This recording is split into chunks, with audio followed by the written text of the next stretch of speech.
यह व्याप्तं सर्वमिदं जगत् स्थावर जंगमं तामधेनु शिरसा वंदे भूत भवस्य मातरम। अगर हम शरीर आदि दर्शन से तद्रूप न होवे, एक न हो, तो अपने में परिवर्तन का आरोप कोई नहीं कर सकते। आप नहीं कह सकते कि जिस दृश्य को आप एक बार देख लेते हैं, दोबारा देखने का अवसर आते ही उसमें परिवर्तन नहीं होता। अर्थात सभी बदलते। एक बार देखा ये तुलसी दल है, ये पुष्प है, इस पुष्प को एक बार देखने के बाद दूसरी बार देखते हैं तो उसमें बदलाव आ जाता है। कोई भी वैज्ञानिक ये सिद्ध कर सकता है, कोई नहीं सिद्ध कर सकता कि कुछ दृश्य न बदलता हो।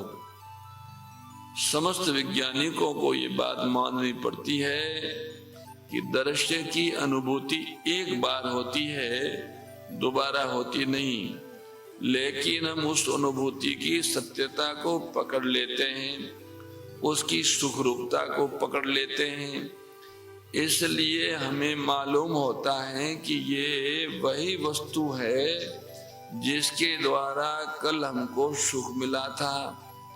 हालांकि उस वस्तु में परिवर्तन का प्रवाह चल रहा है, भोगने की शक्ति का भी ह्रास हो रहा है, भोग्य वस्तु में भी सतत विनाश हो रहा है।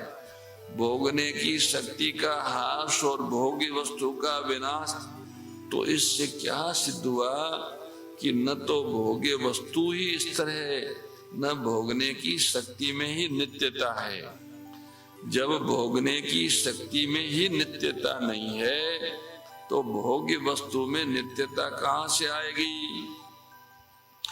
तो भोग के आधार पर हम कैसे हमें वो जीवन कैसे मिल सकता है जिसमें अभाव, अशांति, पराधीनता, निरस्ता नहीं है? अर्थात नहीं मिल सकता।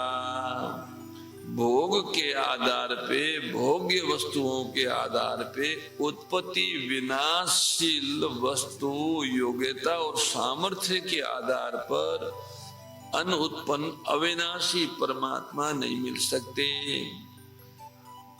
वस्तु, व्यक्ति और पदार्थों से अभाव नहीं मिट सकता, अशांति नहीं मिट सकती, जीवन में पराधीनता और निरस्ता नहीं मिट सकती।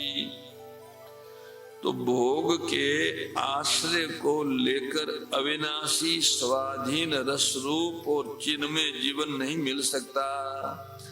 शरीर का आश्रय लेके, योग्यता का आश्रय लेके, सामर्थ्य का आश्रय लेके हमें परमात्मा की प्राप्ति नहीं हो सकती।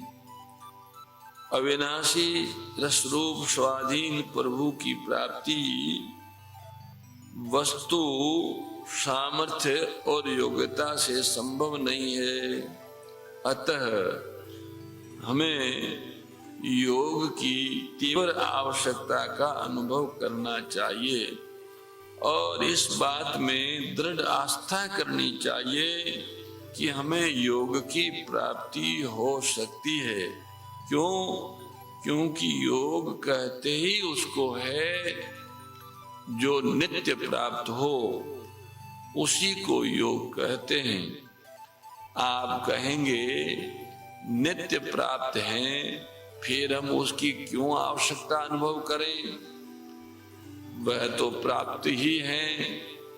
लेकिन आपने जो भोग से तादात्म्य कर लिया है, शरीर और संसार से अपना संबंध मान लिया है, भोग से, भोग्य पदार्थों से जो ममता कर ली है कि शरीर मेरा है, वस्तुओं मेरी है, ऐसे जो ममता कर ली है, भोग पाने की कामना की है, इस कारण आपके सामने प्रश्न है कि योग की आवश्यकता अनुभव करे। अगर भोग की ममता, कामना और तादाद में तोड़ दें तो आपकी योग से दूरी कभी नहीं हुई, अर्थात तुरंत आप योगस्थ हो जाएंगे। जैसे ही ममता, कामना और आसक्ति का त्याग किया तो योग की प्राप्ति हो जाती है।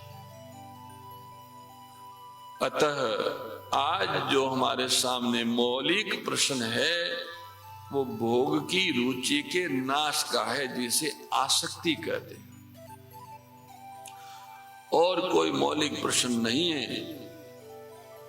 इस भोग की रुचि को नाश करने के लिए हमें मिले हुए शरीर के द्वारा सेवा करनी होगी।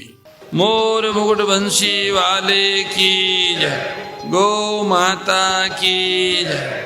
हे मेरे नाथ, आप अपनी सुधामयी सर्व समृत पतित पावनी अहेतु की कृपा से मानव मात्र को विवेक का आदर तथा बल का सदुपयोग करने का सामर्थ्य प्रदान करें, एवं हे करुणा सागर, आप अपनी अपार करुणा से शीघ्र ही राग द्वेष का नाश करें, जिससे सभी का जीवन सेवा, त्याग और प्रेम से परिपूर्ण हो जाए। ओम आनंद, ओम परमानंद, ओम सच्चिदानंद। नारायण नारायण नारायण। जय गौ माता, जय गोपाल।